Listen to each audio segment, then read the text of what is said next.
ഇന്ന് നമ്മൾ ഡിസ്കസ് ചെയ്യാൻ പോകുന്നത് കമ്പ്യൂട്ടർ നെറ്റ്വർക്ക്സ് എന്ന് പറയുന്ന സബ്ജക്റ്റിൻ്റെ ഇമ്പോർട്ടൻറ്റ് ടോപ്പിക്സ് ആണ്. മൊഡ്യൂൾ 1 ആണ് നമ്മൾ ഫസ്റ്റ് സ്റ്റാർട്ട് ചെയ്യുന്നത്. അതിൽ ആദ്യം നോക്കേണ്ടത് OSI റെഫറൻസ് മോഡലും TCP/IP മോഡലുമാണ്. ഈ രണ്ട് മോഡൽസും വളരെ ഇമ്പോർട്ടൻ്റ് ആണ്. കാരണം ഇത് എപ്പോഴും SA പാർട്ടിൽ 7 മാർക്സിന് ചോദിക്കാറുള്ളതാണ്. അതുപോലെ തന്നെ ഈ രണ്ട് മോഡൽസിൻ്റെ ലെയേഴ്സിനെ കുറിച്ചിട്ടാണ് ഇനി വരുന്ന ബാക്കിയുള്ള മോഡ്യൂൾസിൽ നമ്മൾ ഡീറ്റെയിൽ ആയിട്ട് പഠിക്കുന്നത്. അപ്പോൾ നമുക്ക് ഈ സബ്ജക്റ്റിനെ കുറിച്ച് ഒരു ഐഡിയ കിട്ടണമെങ്കിൽ ആദ്യം തന്നെ ഈ രണ്ട് മോഡൽസ് പഠിക്കുക. അപ്പോൾ ഇത്രയാണ് അവിടെ വരുന്നത്.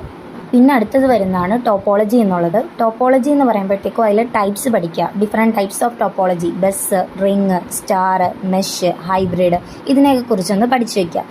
അടുത്തതാണ് മോഡ്സ് ഓഫ് കമ്മ്യൂണിക്കേഷൻ എന്ന് പറയുന്നത്. ഓരോന്ന് പഠിക്കുന്നതിൻ്റെ ഒപ്പം അതിൻ്റെ എക്സാമ്പിൾസും പഠിക്കണം. അതായത് മോഡ്സ് ഓഫ് കമ്മ്യൂണിക്കേഷനിൽ വരുന്ന simplex, half duplex, full duplex, ഇത് ഓരോന്നും പഠിക്കുന്നതിൻ്റെ ഒപ്പം ഓരോന്നിൻ്റെ എക്സാമ്പിളും കൃത്യമായിട്ട് പഠിക്കാൻ ഓർക്കണം. നെക്സ്റ്റ് വരുന്നതാണ് ട്രാൻസ്മിഷൻ മീഡിയ എന്നുള്ളത്. ട്രാൻസ്മിഷൻ മീഡിയ എന്ന് പറയുമ്പോൾ ഗൈഡഡും ഉണ്ട്, അൺഗൈഡഡും ഉണ്ട്. അതിൽ മോസ്റ്റ് ഇമ്പോർട്ടൻ്റ് ആയിട്ട് പഠിക്കേണ്ടത് ഗൈഡഡ് ആണ്. അതിൽ വരുന്നതാണ് twisted pair cable, coaxial cable, fibre optic cable. അടുത്തത് നമുക്ക് നോക്കാനുള്ളത് പെർഫോമൻസ് ഇൻഡിക്കേറ്റേഴ്സിനെ കുറിച്ചിട്ടാണ്. അതിൽ നിന്ന് ചോദിക്കാറുള്ളത് ഡെഫിനിഷൻസ് ചോദിക്കാറുണ്ട്. മെയിൻലി പ്രോബ്ലംസ് ആണ് ചോദിക്കാറുള്ളത്. 3 മാർക്സിന് വരുന്നതാണ്. പിന്നെ ബാൻഡ് വിഡ്ത്ത് ഡിലേ പ്രൊഡക്റ്റ് എന്ന് പറയുന്നതും ചോദിക്കാറുണ്ട്. അതിൻ്റെ ഡെഫിനിഷൻസും പ്രോബ്ലംസും ആണ് ചോദിക്കാറ്. അതെന്ന് പറയുന്നത് പെർഫോമൻസ് ഇൻഡിക്കേറ്റേഴ്സായിട്ട് റിലേറ്റ് ചെയ്ത് വരുന്ന ടോപ്പിക്കാണ്. പിന്നെ അടുത്തത് ലാസ്റ്റായിട്ട് നമുക്ക് പഠിക്കാനുള്ളത് നെറ്റ്വർക്ക് ഡിവൈസസിനെ കുറിച്ചിട്ടാണ്. വളരെ ഇമ്പോർട്ടൻ്റ് ആണ്. അതായത് bridge, switch, gateway, hub, router, ഇങ്ങനെയുള്ള നെറ്റ്വർക്ക് ഡിവൈസസിനെ കുറിച്ചിട്ട് അറിഞ്ഞിരിക്കണം. അടുത്ത നമ്മൾ ഡിസ്കസ് ചെയ്യാൻ പോകുന്നത് മൊഡ്യൂൾ 2 ആണ്. ആദ്യം തന്നെ വരുന്ന ടോപ്പിക്കാണ് ഫ്രെയിമിംഗ് എന്നുള്ളത്. ഫ്രെയിമിംഗ് എന്താണ്, അതേപോലെ തന്നെ ഫ്രെയിമിങ്ങിൽ വരുന്ന ഡിഫറെൻറ്റ് മെത്തേഡ്സ്, അതെങ്ങനെ ചെയ്യാമെന്നുള്ളതും കൂടെ നോക്കി വയ്ക്കുക. Character count, character or byte stuffing, bit stuffing, ഇതൊക്കെയാണ് ഫ്രെയിമിങ്ങിൽ വരുന്ന മെത്തേഡ്സ്. പിന്നെ അടുത്ത ഏറ്റവും ഇമ്പോർട്ടൻ്റ് ആയിട്ടുള്ള ഒരു ടോപ്പിക്കാണ് ARQ, ഓട്ടോമാറ്റിക് റിപ്പീറ്റ് റിക്വസ്റ്റ്. അതിൽ 3 ടൈപ്സ് വരുന്നുണ്ട്. Stop and wait, go back and selective repeat. ഇത് 3ഉം ചെയ്യുന്നത് എങ്ങനെയാണ്, അതിൻ്റെ ഒരു എക്സാമ്പിൾ വെച്ച് ചെയ്യുന്നത് പഠിച്ചു വയ്ക്കുക. പിന്നെ Hamming distance and Hamming code, ഇതെന്ന് പറയുന്നത് പ്രോബ്ലം ആയിട്ടായിരിക്കും ചോദിക്കുന്നത്. 3 മാർക്സിലാണ് മെയിൻലി അത് ചോദിച്ച് കണ്ടിട്ടുള്ളത്. നെക്സ്റ്റ് വരുന്നതാണ് പാരിറ്റി ചെക്സം എന്നുള്ളത്. ഇത് രണ്ടും തിയറി ആയിട്ട് മനസ്സിലാക്കി വയ്ക്കുക. ഒരു എക്സാമ്പിൾ വെച്ച് അതെങ്ങനെ സോൾവ് ചെയ്യുക എന്നുള്ളതും മനസ്സിലാക്കി വയ്ക്കുക. അത് 3 മാർക്സിന് ചോദിച്ച് കണ്ടിട്ടുണ്ട്. അതേപോലെ തന്നെ CRC എന്ന് പറയുന്നത് സൈക്ലിക് റിഡൻഡൻസി ചെക്ക് എന്നുള്ളതാണ്. എറർ ഡിറ്റക്ഷൻ മെത്തേഡ് തന്നെയാണ് അതെന്നും പറയുന്നത്. അതും നമുക്ക് പ്രോബ്ലമാറ്റിക് ആയിട്ട് ചോദിച്ചിട്ടുണ്ട്. വലിയ മാർക്കിനും ചോദിച്ചിട്ടുണ്ട്. അതേപോലെ 3 മാർക്സിനും ക്വസ്റ്റ്യൻ വന്നിട്ടുണ്ട്. അടുത്തത് വരുന്നതാണ് multiple access protocols. Different protocols ഏതാണെന്ന് മനസ്സിലാക്കി വയ്ക്കുക. അതിൻ്റെ ഫിഗറും നോക്കി വയ്ക്കുക. ഫസ്റ്റ് മൊഡ്യൂളിൽ ഞാൻ മെൻഷൻ ചെയ്ത ഒരു ടോപ്പിക്കുണ്ട്, നെറ്റ്വർക്ക് ഡിവൈസസ്. അതിൽ ഫസ്റ്റ് മൊഡ്യൂളിൽ നമുക്ക് പഠിക്കാനുള്ളത് ഹബ്ബും റിപ്പീറ്ററും ആയിരുന്നു.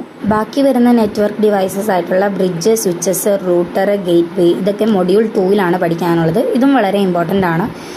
Last important topic in module 2 എന്ന് പറയുന്നത് ഈതർനെറ്റ് ആൻഡ് വൈഫൈ ആണ്. ഇവിടെ രണ്ടും തമ്മിലുള്ള ഡിഫറൻസസ് മനസ്സിലാക്കി വയ്ക്കുക. അത്രേ ഉള്ളൂ മൊഡ്യൂൾ 2. മൊഡ്യൂൾ 3 ആണ് ഡിസ്കസ് ചെയ്യുന്നത്. ഫസ്റ്റ് വരുന്നത് connection oriented and connectionless services ആണ്. ഒരു കമ്പാരിസൺ പോലെ അത് പഠിച്ചു വയ്ക്കുക.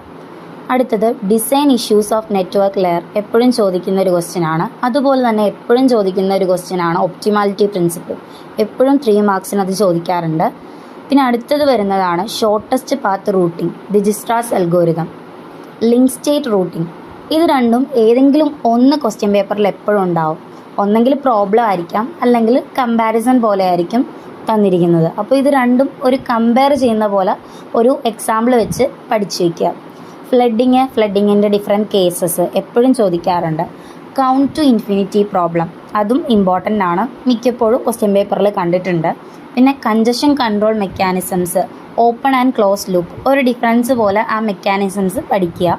പിന്നെ ലീക്കി ബക്കറ്റ്, ടോക്കൺ ബക്കറ്റ്, വലിയ മാർക്കിനും ചോദിക്കാറുണ്ട്. അതായത് ലീക്കി ബക്കറ്റ് മാത്രമായിട്ട് അല്ലെങ്കിൽ ടോക്കൺ ബക്കറ്റ് മാത്രമായിട്ട്. ചിലപ്പോൾ ഇത് രണ്ടും കൂടെ കമ്പയർ ചെയ്യുന്ന രീതിയിലും ചോദിക്കാറുണ്ട്. പിന്നെ ലാസ്റ്റ് വരുന്ന ടോപ്പിക്കാണ് QoS, അതായത് ക്വാളിറ്റി ഓഫ് സർവീസസ്. അതും വളരെ ഇമ്പോർട്ടൻ്റ് ആണ്. ജസ്റ്റ് പോയിൻറ്റ്സ് മാത്രം ഒന്ന് റീകളക്ട് ചെയ്ത് വയ്ക്കാം. മൊഡ്യൂൾ 4 വരുന്നത് പ്രോട്ടോകോൾസ് ആണ്. ഡിഫറെൻറ്റ് പ്രോട്ടോകോൾസിനെ കുറിച്ച് പഠിക്കുന്നതാണ് മൊഡ്യൂൾ 4 എന്ന് പറയുന്നത്. First one internet protocol version 4. അതെന്താണ്, അതിനെക്കുറിച്ച് ഒരു 2-3 പോയിൻറ്റ്സ് പഠിച്ചു വയ്ക്കുക. അതേപോലെ തന്നെ ARP, RARP. ARP എന്ന് പറഞ്ഞാൽ അഡ്രസ് റെസൊല്യൂഷൻ പ്രോട്ടോകോൾ ആണ്. RARP എന്ന് പറഞ്ഞാൽ റിവേഴ്സ് അഡ്രസ് റെസൊല്യൂഷൻ പ്രോട്ടോകോൾ.